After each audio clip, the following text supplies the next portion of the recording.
Bong Joon-ho, the director of Parasite, the film that won Best Picture and is also a masterpiece, finally has his brand new sci-fi film starring Robert Pattinson coming out in the theaters this week. This has been one of my most anticipated films every year that it's had a release date, and then it just keeps getting pushed, so I'd have to move it to the next year. And after finally seeing it, I can say that I loved this movie. It's definitely not going to be for everybody, and it's definitely more in the vein of Okja, so if you're a fan of Okja, I think you might like this one.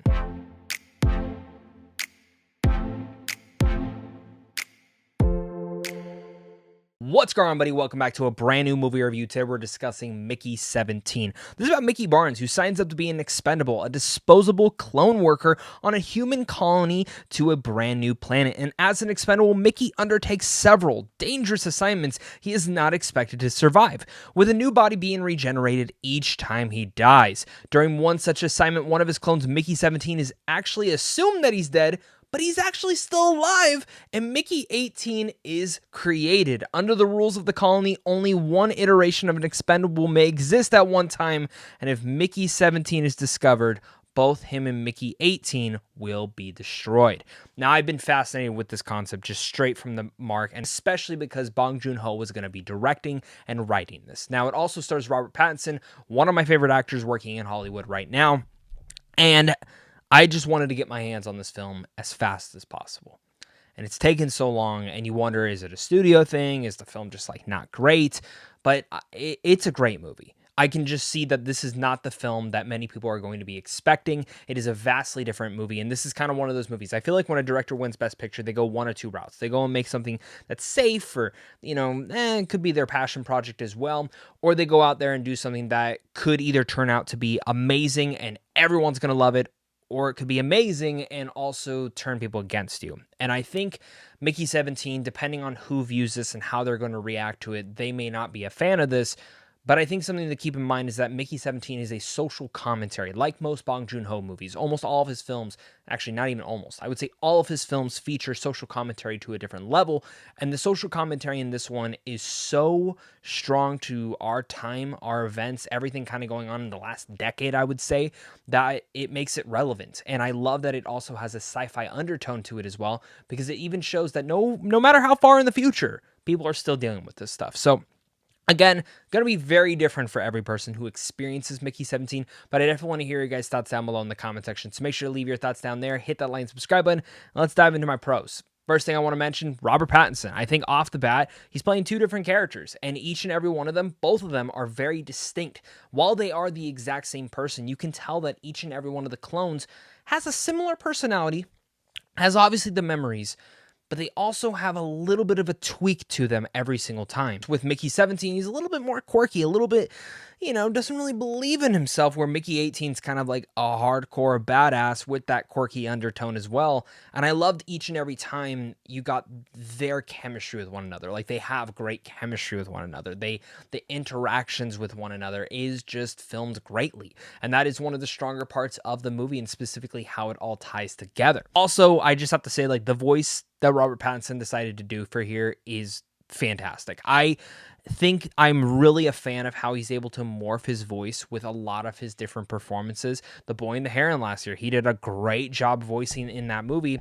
The Batman, I love the voice that he undertook for that, and Mickey 17 is no different. He is so unrecognizable as this that at times I had to take a double take and be like, oh my god, that is Robert Pattinson. And amongst the rest of the cast, everyone else is pretty damn great. Naomi Ackie, who was great in Zoe Kravitz's directorial debut last year, is also fantastic here. I loved her character, and again adds to that quirky tone, but also the serious undertones that Mickey 17 can shift back and forth with, which we are prevalent to see in a lot of different films that he has. Mark Ruffalo, I don't know what he was going for, but it worked. He was completely just disguised as many different politicians that we've seen throughout the years, but one in particular that I'm sure you'll be able to just name right off the top of the bat the second you see it. But I loved what he's able to do there. Toni Collette, also fantastic. And even Steven Yeun, I was a massive fan of in here as well. Wish we got a little bit more of him, but we'll talk about that more in my issues and just a couple things that I think held the film back from me saying, oh, this is a masterpiece. I will say, like, Okja originally, like, I really appreciated a lot of the themes around this film, but the more I settled and thought about this movie, the more I actually came to it, to the point where I would say Okja is a masterclass of filmmaking. Mickey 17 might be one of those movies that the more and more and more you experience it, the more you see it, the more you might come to it and be like, oh, this is a masterpiece as well. A lot of Bong Joon-ho films can be like that, and the more that I've already sat with Mickey 17 just a couple hours after seeing the film, the more I've come to appreciate and love it for what it is. Again, it is a social commentary, and that's where I just want to say that is that Bong Joon-ho's directing and writing here is at the top of his game. It's very strong. It's all out there, and I would really be interested to see if he got final cut on this movie. The mostly I say that is because, again, this film has been pushed and pushed and pushed, and I didn't know if it was Warner Brothers just didn't know how to market the movie, Warner Brothers didn't believe in the movie. I don't know what it was, but if he didn't get final cut, I'd be a little bit disappointed. I'd want to see what his cut of the film fully is. And again, we'll talk a little bit more about that in my issues, but his writing in here is impeccable, and specifically how he ties together so many different things under one big aspect. Because the social commentary here focuses in on life, specifically how we look at life. Politics, of course, but the biggest thing that he really focuses in on here is very much the pursuit of exploration at the cost of others. Think of when we migrated to North America. How did we treat the Native Americans? Things of these stories of us taking over cultures and territories, and even going farther from that, how we explore the ocean, how we leave so much debris and destroy so many ecosystems. Space, who fucking knows what we've done there, you know? That's just like hitting the mark, but that's something that we're starting to do. It's all these little aspects that when you look at how we explore our ecosystem, it can even be tied to medicines, how people in trials and studies and all these things. But there's so many people in our human society that follow through and sometimes just don't care what it means for the cost of others. And I like that Bong Joon-ho explores that in Mickey 17 and doesn't dumb it down, but makes it prevalent through a very quirky, dark sci-fi film that has a lot of humor to it, sometimes pokes fun at that, it makes you laugh, but it makes you think along the way. And it makes you entertained and fascinated. And again, it makes you think about your own life, what you would do. The politics that surround a lot of this. He makes fun of all of that. And in a way, Mickey 17 is a very much smaller story than what the marketing has been able to tell. It is a very small story, in fact, that was actually one of the biggest surprises that I had about the movie was how small it was. But I liked how small scale it was, and I liked what it ended up being by the end of the movie. And I know that won't be for everybody, but it is a film that makes me think. And when a film can make me think about the society we live in, well, sometimes it can win me over in that department. And I think a lot of that all has to be held because of Bong Joon-ho's writing and directing, and of course the source material, which I've never actually read. I don't know how close it is to it other than the initial concept, but I think for me what Bong does here is truly impeccable and just showcases why he is one of the best directors working today. And I hope the next film he makes doesn't take years to come out because I need it now. I want to see what he tackles next. So the cinematography, the visual effects, all of that, perfection. There's this little cute alien creature that I thought was just designed so awesome, and the more you get to see out of it, the cooler it gets.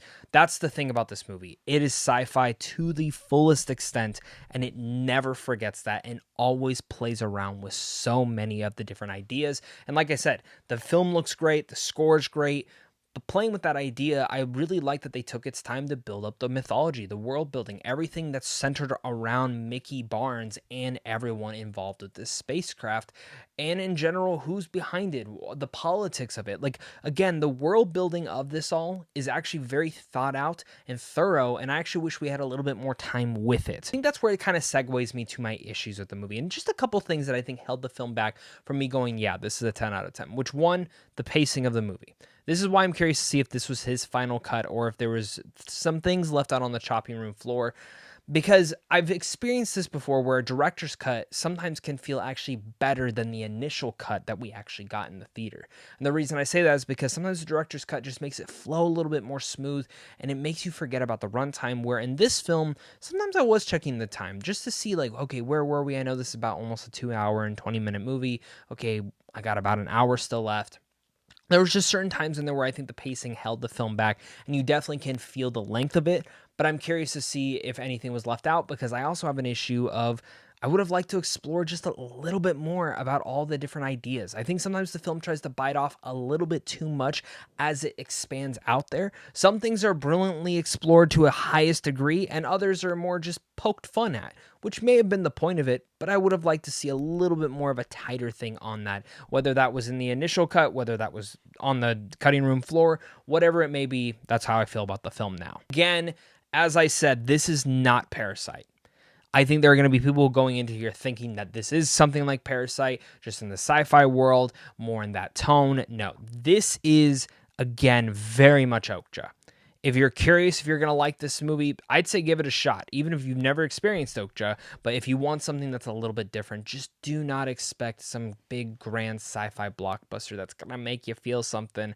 The only thing it made me feel was some caring for those aliens. Mickey 17 is a brilliant social commentary on life, politics, and the pursuit of exploration, even at the cost of others. Bong Joon-ho goes more of the Okja route, but disguises this great sci-fi film under the blockbuster microscope, and Pattinson is fascinating. I really like this movie. In fact, I would say I loved it. I think the more and more I watch it, the more and more I might appreciate it. And I think the same will be for many audience members out there. So with all that said, I'm going to give Mickey 17 an A-. Thank you so much again, guys, for watching this. Make sure to hit the like and subscribe button, as well as comment down below your guys' thoughts. And of course, until next time, stay classy.